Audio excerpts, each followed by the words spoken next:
Good morning students. जो आज हम चैप्टर करने जा रहे हैं वो है the prospect of flowers. Actually हम इसको रिवाइज करने जा रहे हैं। इसमें बहुत इंपॉर्टेंट जो है वो मैं आपको शॉर्ट में बताने जा रहा हूँ। फर्स्ट इसमें पूछा जाता है कि what is the name of the chapter, और चैप्टर का नाम कैसे लिखना है वो आप ध्यान दीजिएगा। इसको एक प्रॉपर नाउन की तरह लिखा जाता है। तो द का टी कैपिटल, प्रोस्पेक्ट का पी कैपिटल और फ्लावर्स का एफ कैपिटल, बाकी सब स्मॉल होगा। इसके बाद आएगा कि इसके राइटर कौन है। इसके राइटर का नाम आप अच्छे से याद कीजिए, Ruskin bond, RUSK, rusk INN, Ruskin. तो ये एक वर्ड है, और BOND बॉन्ड भी दूसरा है। तो रस्किन बॉन्ड का R कैपिटल B कैपिटल। इसके सिवा इसका मेन कैरेक्टर जो है, मेन कैरेक्टर के बारे में पूछा जाएगा तो वो है मिस मैकेंजी। सही से लिखिएगा। कॉटेज का नाम जहाँ पे वो रहती थी उसका नाम था मलबरी लॉज। उसके बाद उनकी एज के बारे में कहीं पे जिक्र आएगा तो वो है शी वॉज एबव 80। कई बच्चे 80 लिख देते हैं तो भी चल जाएगा, लेकिन 80+ ईयर्स की थी वो। और she was elderly English sphincter, वो एक बूढ़ी महिला थी। इंग्लिश का ई कैपिटल आएगा, लेकिन देखिए इसमें एल्डरली और स्पिंस्टर का ई और एस स्मॉल आएगा, लेकिन इंग्लिश का ई कैपिटल आएगा। वो एक अंग्रेज थी, और स्पिंस्टर मीन्स अनमैरिड वुमन थी। उनका एक दोस्त था, इसमें देश का नाम लिखना है जिस देश का वो दोस्त था, तो वो था न्यूजीलैंड का। न्यूजीलैंड का एन कैपिटल और जीलैंड का जेड कैपिटल, जी कैपिटल। और वो उनको हर महीने पेंशन भेजता था, मंथली पेंशन उनको मिलती थी, और वो थी 40 रुपीज़। 40 की स्पेलिंग बहुत सारे बच्चे गलत लिखते हैं, तो वह यहाँ पे आप देख लीजिए। इसके सिवा है उसमें कि उनके पेरेंट्स के बारे में क्या आप जानते हैं। तो पेरेंट्स जो थे उनके, दे हैड बीन डेड, और वो मर चुके थे काफ़ी समय पहले, और वो लगभग 30 ईयर्स पहले मरे थे। मतलब 30 ईयर्स लिखा हुआ है, क्वेश्चन बुक में लिखा हुआ है। उसके बाद है कि उनके ब्रदर्स और सिस्टर, ब्रदर एंड सिस्टर, मतलब एक भाई एक बहन की बात आती है। उनको एक वर्ड में कहते हैं सिबलिंग्स। तो वो भी मर चुके थे। They have also been died, they have also gone died. और उसके बाद डेड, और उसके बाद है कि उनके पास एक बिल्ली थी। बिल्ली जो थी ब्लैक कलर की थी, तो ब्लैक कैट लिखा गया है। और उसकी आंखों के बारे में थोड़ा सा जिक्र है, तो वह है ब्राइट येलो आइज, इसलिए एक साथ यहाँ पे लिखा है मैंने। इसके बाद आप देखिए कि उनके कोई रिलेटिव्स नहीं थे इंडिया में। अगर ये क्वेश्चन पूछा जाए कि क्या उनके कोई रिलेटिव थे, ट्रू फॉल्स आए या चाहे कुछ है फिल इन द ब्लैंक्स, तो आप उस पर ध्यान देंगे। तो कोई रिलेटिव इंडिया में नहीं थे, और जगह भी नहीं थे, लेकिन बुक में यही लिखा है कि इंडिया की बात हुई है। हालांकि इसमें आगे जाके कहीं पे इंग्लैंड की बात भी आई है, लेकिन उसमें ज़्यादा कुछ नहीं लिखा है। इसके बाद है कि वो अकेली रहती थी, लोनली थी, लिव्ड अलोन लिखा हमने। Neat and white washed cottage, जो मलबरी लॉज था वो उसके बारे में जिक्र है कि वो नीट यानी कि साफ़ सुथरा था, वाइट वॉश था, सफ़ेदी किया हुआ कॉटेज था। इसके बाद इनकी एक दिन मुलाकात होती है एक बच्चे से। वो बच्चा जो है स्कूल बॉय होता है, और वो फूल तोड़ रहा होता है। प्लकिंग फ्लावर्स हमने वर्ड यूज़ किया है, तो प्लक फ्लावर्स, फ्लावर्स के साथ प्लक करते हैं जब फूल तोड़ने के लिए वर्ड होता है। इसके बाद उस बच्चे का नाम, इनकी बातें होती हैं आपस में, तो पता लगता है उस बच्चे का नाम है ANIL, अनिल। और he wanted to be a botanist, वो लड़का जो था वो बॉटनिस्ट बनना चाहता था, इसीलिए वो फूल तोड़ता था, फूलों के बारे में जानकारी इकट्ठी करता था। और जिस प्रकार से उनमें बात होती है, तो मिस मैकेंजी जो होती हैं वो भी बहुत नेचर लविंग होती हैं, और उन्हें भी प्रकृति से बहुत प्रेम होता है। उन्हें भी फूल पौधों की बहुत जानकारी होती है। नेचर में वो इतने कई वर्षों से रह रही होती हैं, क्योंकि वो 80 साल से ऊपर की थी, तो और इन्हीं पहाड़ों में रही थी, वो हिल स्टेशन पे ही रहती थी। यहाँ पे हिल स्टेशन, एक चीज़ सबको बता दूं मैं कि मसूरी जो शब्द है ये लिखा नहीं गया है। She lived in a smaller Indian hill stations, stations लिखा है, तो one of the smaller Indian hill stations लिखा है। यानी कि एक हिल स्टेशन पे वो रहती थी, जो छोटा सा हिल स्टेशन था और इंडिया का था, मतलब इंडिया में ही रहती थी वो, ये लिखा है। लेकिन बाकी कुछ नहीं लिखा है। मसूरी में रहती थी ये मत लिखिएगा आप लोग, वहाँ पे बहुत सारे बच्चे लिख देते हैं, कई बुक्स में ये लिखा हुआ है ऐसा। और उसके बाद है कि वो दोनों दोस्त बन जाते हैं। क्वेश्चन ये पूछा जाता है कि वो दोनों कैसे दोस्त बने। तो एक दिन की बात है, मैं आपको शॉर्ट में बता रहा हूँ कि एक लड़का है, वो मलबरी लॉज के आसपास के एरिया में, एक स्लोप है, पहाड़ी एरिया है क्योंकि, तो वहाँ पे कहीं पे ढलान है कोई पहाड़ की, तो उस पहाड़ की ढलान पे वो फूल तोड़ रहा है। वो एरिया जो है मिस मैकेंजी के घर के उसमें ही आता है, तो दायरे में आता है, बाउंड्रीज में आता है। तो वहाँ पे जब वो मिस मैकेंजी होती है, उस वक्त वो अपने खेत में, अपने बगीचे में, sorry, she was doing some work, तो वो कुछ काम कर रही होती हैं वहाँ पे। और तब वो देखती हैं कि कोई बच्चा वहाँ पे कुछ फूल तोड़ रहा है, तब वो उससे पूछताछ करती हैं, और इस प्रकार से जब उनमें इंटेरोगेशन होता है, क्वेश्चनिंग होती है तो इस प्रकार से मतलब उनमें बात होने पे पता लगता है कि वो लड़का बहुत इंटरेस्टेड है फ्लावर्स में, और मतलब कि वो बॉटनिस्ट बनना चाहता है। बॉटनिस्ट की स्पेलिंग याद कर लेना, क्योंकि आ सकता है वहाँ पे अगर क्वेश्चन ऐसा आ जाएगा कि Anil wants to be a botanist या wanted to be a botanist, तो आपको ट्रू लिखना है। अगर इसके सिवा कुछ और लिख दिया जाए कि he wanted to be an engineer, तो आपको फॉल्स करना है, या डॉक्टर या कुछ और लिखा जाए तो उसको आप फॉल्स कर दीजिएगा। सोल्जर, ये 3 वर्ड का इस्तेमाल हुआ है वहाँ पे स्टोरी में, इसलिए मैंने आपको बताया। इसके बाद इनमें दोस्ती हो जाती है इस प्रकार से, क्योंकि वो दोनों ही नेचर लविंग होते हैं। फिर आगे कहानी और आती है, वो बताएंगे बाद में। एक वर्ड इसमें ट्रूअंट आया है, TRUANT, ट्रूअंट। ट्रूअंट ऐसे बच्चे होते हैं, जो ऐसे लोग होते हैं जो अपने काम से भाग रहे होते हैं, यानी कि जो अपना काम है उस काम को छोड़ के कहीं और गायब रहते हैं, बंक मारते हैं, जैसे कई बच्चे होते हैं। तो ऐसे ही एक बच्चा अनिल है जो अपना स्कूल छोड़ के स्कूल आवर्स में वो फ्लावर्स कलेक्ट कर रहा है। तो अनिल के बारे में भी लिखा गया है कि ही वॉज अ ट्रूअंट। उसके फादर के बारे में लिखा है कि उसके फादर एक बिजनेसमैन है जो दिल्ली में रहते हैं। यहाँ पे मैंने लिखा नहीं आपके लिए, तो वो उसके फादर दिल्ली में रहते हैं, DELHI, दिल्ली, और इलेक्ट्रिक बल्ब्स का बिजनेस करते हैं। उसके बाद मिस मैकेंजी और उसकी मुलाकात होती है। मिस मैकेंजी उसको चाय भी पिलाती हैं, कहानी में जो है 1 कप चाय पीता है वो, और मिस मैकेंजी के घर पे जाता है, मतलब कि अंदर फ्रंट रूम में भी जाता है, और वहाँ पे वो एक बुक ढूंढती हैं। उस बुक का नाम है फ्लोरा हिमालयंसिस। बुक का नाम है इसलिए फ्लोरा का F कैपिटल, हिमालयंसिस का H कैपिटल होगा। और ये जो बुक है, इस बुक में दिया है हिमालयन फ्लावर्स के बारे में, जो हिमालय में उगते हैं जो फूल, उनके बारे में। मतलब वो हिमालयन फ्लावर्स का मतलब है जो जंगल में फूल उगते हैं, हिमालय के जंगलों में उगते हैं। इसके बाद इस बुक में एक और चीज़ खासियत है जो दी है, वो है 1892। ये वो वर्ष है जिस साल ये किताब छपी थी।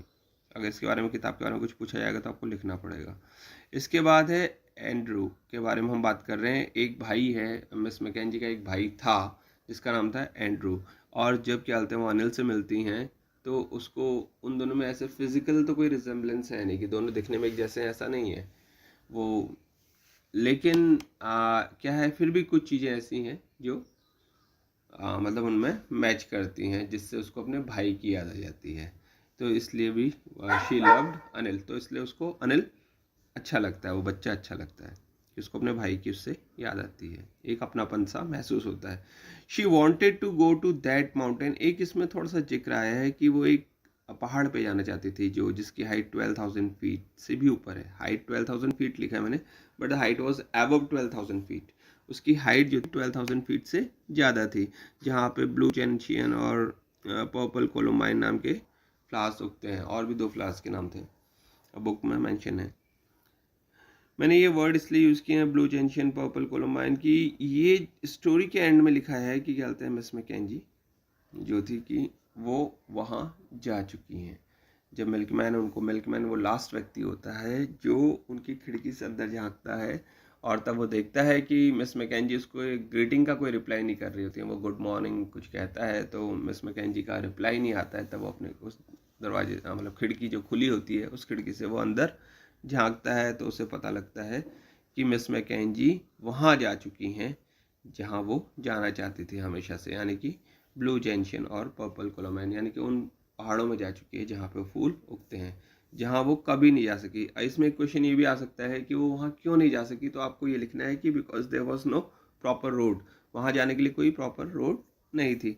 पीपल विजिटेड हर, कुछ लोग उसको उससे ओकेजनली मिलने आते थे, फ्रीक्वेंटली विजिटर थे उसके, मतलब हमेशा तो नहीं आते थे लेकिन कभी कभार आते थे मिलने। तो उसमें एक था PADRE, पादरी, लोकल चर्च के पादरी थे। मिल्कमैन था जो हर दूसरे दिन 1 लीटर दूध लेके आता था उनके लिए और उनकी बिल्ली के लिए। उसके सिवा एक पोस्टमैन था जो महीने में 1 बार आता था, और वो 1 बार इसलिए आता था क्योंकि वो उसको पेंशन से संबंधित पेपर या पेंशन देनी होती थी। उसके बाद इसमें यह है कि एक एक्सेलर भी उनसे कभी कभी मिलने आता था, और वो उनके पहले के समय के दिन याद करता है जब वो प्रॉस्पर होती हैं, यानी कि वो लोग बड़े अमीर से होते हैं, उससे उनसे दर्जनों मतलब अंडे खरीदा करते थे। तब वो क्या कहते हैं, कभी कभी वो एक्सेलर जब उधर से आता है या गुजरता है तो वो उनको 2 अंडे फ्री दे के जाता है, एक उनके लिए एक उनकी बिल्ली के लिए। ऐसा लिखा नहीं है कहानी में, सिर्फ हम याद करने के लिए बता रहे हैं आपको, 2 फ्री एग्स। इसके सिवा इसमें कहानी में ये भी है कि मिस मैकेंजी कोई अपने लिए नए कपड़े नहीं बनाती थी, क्योंकि वो बहुत अमीर नहीं थी, उनकी पेंशन भी बहुत ज़्यादा नहीं थी, 40 रुपीज़ पर मंथ थी, तो 1 साल के 480 रुपये हुए। तो वो अपने पास जो है पुराने ही कपड़े जो उन्होंने रखे थे वो पहनती थी, और वो उन कपड़ों को बहुत संभाल के रखती थी। तो वेल प्रिजर्व्ड वर्ड लिखा है यहाँ पे, अच्छे से छप वो नहीं आया, कवर नहीं हुआ है। तो आप ये समझ लीजिए कि इतना इस स्टोरी के अंदर मेन था। इसके सिवा इसमें क्वेश्चन पूछे जा सकते हैं कि क्या कहते हैं मिस मैकेंजी जो चैप्टर है, उस चैप्टर में आप देखेंगे तो उस चैप्टर में कुछ उनके नाम दिए हैं, किसके, कुछ ओल्ड हाउसेस के नाम दिए हैं।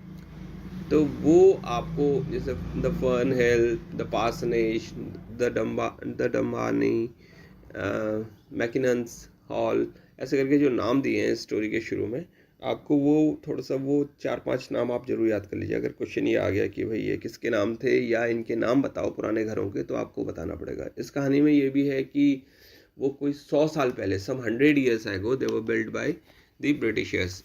उन घरों को ब्रिटिशर्स ने कुछ 100 साल पहले बनाया था। अब उन घरों को जो बनाया था तो उनको क्यों बनाया था?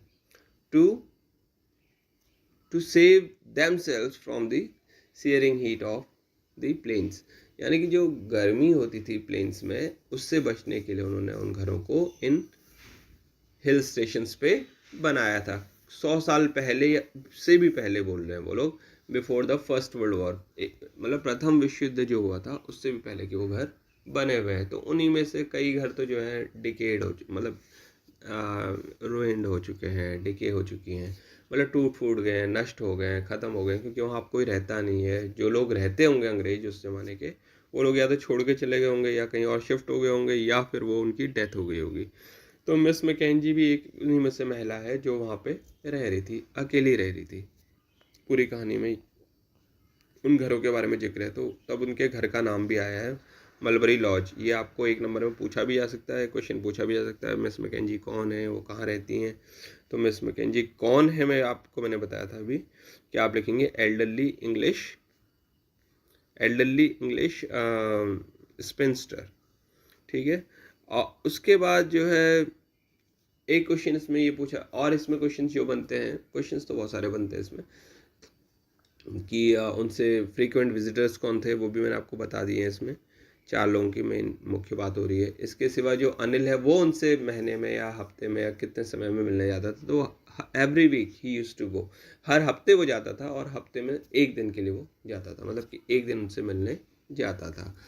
अनिल का उनसे इतना लगाव क्यों था, ये भी क्वेश्चन पूछा जा सकता है। तो उसमें मेन है कि कहते हैं, एक तो उसे लगता था कि मिस मैकेंजी के पास बहुत जानकारी है, उनके पास एक बुक भी थी, और वो हमेशा उनके पास लगभग जब भी जाता था तो एक मतलब वाइल्ड फ्लावर्स लेके जाता था, हमेशा कम से कम 1 फ्लावर तो लेके जाता ही होगा, जंगली फूल, जिससे कि वो उसके बारे में कुछ जानकारी उनसे लेके आ सके, क्योंकि he was very interested in botany. तो वो बॉटनी में इंटरेस्टेड था, इसलिए वनस्पति विज्ञान में इंटरेस्टेड था, तो वो भी उनसे पूछने लेके जाता था। साथ ही साथ उसे क्या लगता था कि कहते हैं उसकी दादी जैसा उसको फील आता था, इसलिए भी वो वहाँ जाता था। और उसके सिवा ये भी है कि क्या कहते हैं जो अनिल है वो भी बोर्डिंग स्कूल में रहता होगा, ऐसा लिखा नहीं है कि बोर्डिंग स्कूल में रहता था, लेकिन ये एक्सपेक्टेड है कि वो बोर्डिंग स्कूल में रहता होगा। तो वो भी एक लोनलीनेस फील करता होगा कि उसको भी अपनापन जैसा उस महिला के साथ, यानी कि मिस मैकेंजी के साथ लगता होगा, जब उसको अपना दादी जैसा फील आता होगा, तो भी वो उनसे वहाँ मिलने जाता था। इसमें एक वर्ड लिखा है, एक लाइन लिखी है कि क्या कहते हैं, he can sense the loneliness of an old people या लोन पीपल। तो मतलब वो सेंस कर पाता था कि वो अकेली रहती हैं, उनको कैसा अकेलापन महसूस होता है, या उसकी जाने से उनको अच्छा लगता है, तो इसलिए भी वो उनसे बार बार मिलने जाया करता था। इस कहानी में मैंने बहुत सारे पॉइंट्स नहीं बनाए, फटाफट लिखा है तो, लेकिन और बता दूं मैं आपको कि कहानी में ये भी आया है कि मिस मैकेंजी से जितने बार भी वो मिलता है अनिल, वो हर बार उनको बड़ा पोलाइटली और बहुत अच्छे वे में, उनसे जेंटल वे में बात करता है, और उनको मिस करके ही एड्रेस करता है, संबोधित करता है, मिस करके, MISS मिस कहता है, yes miss, thank you miss, इस प्रकार से वो कहता है। लेकिन जब वो आखिरी बार मिलता है, यानी कि आखिरी बार का मतलब कि जब उसके विंटर ब्रेक पड़ते हैं, अनिल की यहाँ पे छुट्टियों का जिक्र है कि विंटर ब्रेक पड़ते हैं, सर्दियों की छुट्टियां पड़ती हैं उससे स्कूल में, और उसको दिल्ली जाना होता है अपने फादर के पास, तब वो उससे एक दिन पहले, स्कूल क्लोज होने के एक दिन पहले, just a day before his school was going to be close, तो वो जो एक दिन पहले आता है, मिस मैकेंजी से मिलता है, तो मिस मैकेंजी से वो पहली बार वो कहता है गुड बाय मिस मैकेंजी। तो ये मिस मैकेंजी वर्ड को पहली बार यूज़ करता है, गुड बाय मिस मैकेंजी कहता है। और इस कहानी में ये भी है कि मिस मैकेंजी एक बुक जो है फ्लोरा हिमालयंसिस उसको ज़बरदस्ती हैंड ओवर कर देती है, यानी कि दे देती हैं। अगर ये क्वेश्चन आया कि मिस मैकेंजी ने फ्लोरा हिमालयंसिस किसको दी, या वो बुक किसको दी, या वो बुक कौन सी थी जो दी गई, तो आपको आंसर लिखना है फ्लोरा हिमालयंसिस दी गई, किसको दी गई, अनिल को दी गई, किसने दी, मिस मैकेंजी ने दी, क्यों दी, क्यों दी का भी आंसर आपको लिखना पड़ सकता है। तो क्यों दी, इसलिए दी कि उन्हें लगता था कि अगले साल शायद वो रहें ना रहें, बहुत क्लियरली डिस्क्राइब नहीं किया है, लेकिन बिकॉज शी वॉज एवर बेटी, तो उन्हें लगता था कि अगर मैं मर जाऊंगी और ये किताब यहीं रह जाएगी तो इस किताब की कोई वैल्यू नहीं रहेगी, and it will be in the hands of the जंग ट्रेडर्स, जो कबाड़ वाले हैं उनके हाथ में ये किताब चली जाएगी। कम से कम ये ऐसे बच्चे के हाथ में जाए, शायद ये एक ही किताब है इंडिया में, तो कम से कम किसी सही बच्चे के हाथ में जाए, किसी सही व्यक्ति के हाथ में जाए जो कुछ उस फील्ड में करना चाहता है। तो इसलिए वो उस बुक को ज़बरदस्ती, she thrust that book into his hands. तो मिस मैकेंजी उसको मतलब इस घर जाने से पहले वो किताब दे देती हैं, और कहते हैं, मतलब इसमें स्टोरी में है कि वो बड़ा एक टेंशन की पोजीशन में आ जाता है, अपने बुक को टक कर लेता है अपने आर्म्स के नीचे, मतलब अपने बाजू में दबा लेता है किताब को, और मिस मैकेंजी को गुड बाय कहता है। एक बहुत बढ़िया बच्चे की तरह, जेंटल बॉय की तरह वो उनको उनसे विदा लेता है। ये कहानी में आया है। कहानी के लास्ट में ये है कि मिस मैकेंजी की डेथ हो जाती है, ये भी है। और कहानी के लास्ट में वो मिल्कमैन ही है जो आया होता है। उससे पहले कहानी में एक ये भी आ सकता है कि उनकी डेथ कैसे हुई है। तो डेथ होने के पीछे ऐसा नहीं कि बीमार हो गई है, वो हो गई सीधा, ऐसा कुछ नहीं हुआ है। पहले कहानी में ये है कि क्या कहते हैं, सर्दियों का मौसम है, बारिश शुरू हो गई है, और एक दिन हॉट वाटर बॉटल वर्ड है इसमें, कि वो जो होती है उनके बिस्तर में अपनी पीठ पे लगाए रखती थी, तो एक रात को वो वन नाइट इट बस्ट, वो टूट जाती है या फूट जाती है। और जब वो बोतल टूट जाती है तो क्या होता है, उनका पूरा बिस्तर गीला हो जाता है उस रात, उनके कंबल भी वो पानी सोख लेता है। और अगले दिन से क्या होता है कि धूप ही नहीं आती है। जब वो धूप नहीं आती है तो उनके पास कोई अन्य बेडिंग की व्यवस्था नहीं है, बिस्तर नहीं है, तो मिस मैकेंजी को उसी बिस्तर पे रहना पड़ता है। तो वो बिस्तर धीरे धीरे कोल्ड और अनकंफर्टेबल हो जाता है उनके लिए, उनको फीवर हो जाता है, उसके बाद वो बुखार भी हो जाता है। और एक रात क्या होता है कि झटके से, हवा के ज़ोर से, या बहुत तेज़ हवा चलती है, विंड वर्ड आप यूज़ कर लीजिए, तो एक स्ट्रॉन्ग विंड जो होती है वो उसको खिड़की को धक्का मार के खोल देती है, जिस कमरे में मिस मैकेंजी रहती थी या सोती थी। तो मिस मैकेंजी में इतनी ताकत नहीं होती कि वो उठ के उस खिड़की को बंद कर सकें।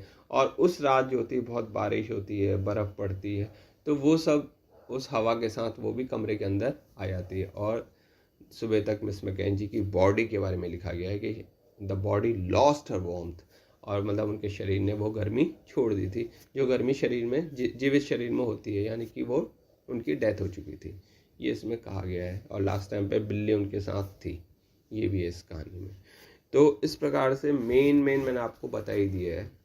तो क्यों अनिल वहाँ जाता था, कैसे उनकी दोस्ती हुई, और जो विंटर का सीन भी मैंने आपको एक बता दिया है कि रात भर बारिश हुई, और बारिश से rain and slit, SLEET, slit word use हुआ है। तो ये जो है हवा के साथ स्ट्रॉन्ग विंड जो जिसने खिड़की खोली थी, और रात भर दैट विंडो बैंग्ड, मतलब वो हिट करते रही, खिड़की खुल रही है, बंद हो रही है, खट खट खट खट, रात भर आवाज़ होते रही।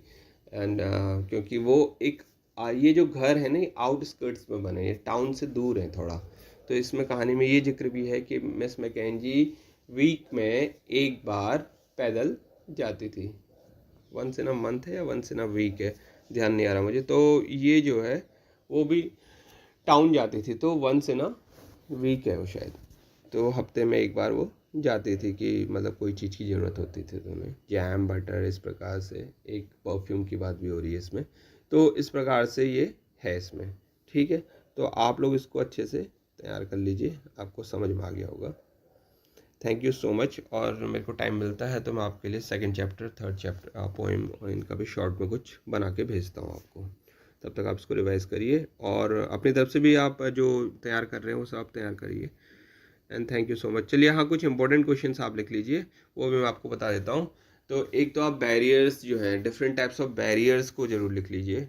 मेरे को टाइम मिलता है तो मैं उसको डिफाइन करता हूँ आपको, और नहीं मिलता है तो मैंने आपको पहले ही सिखा रखे हैं, आप वो पढ़ लीजिएगा। एक क्वेश्चन आप ये जरूर तैयार करिए, what are the different kinds of barriers है, different types of barriers. 4-5 type के बैरियर्स आपको, जैसे मैंने बताया था, physical barrier, semantic barrier, linguistic barrier, psychological barrier, personal barrier, organisational barriers.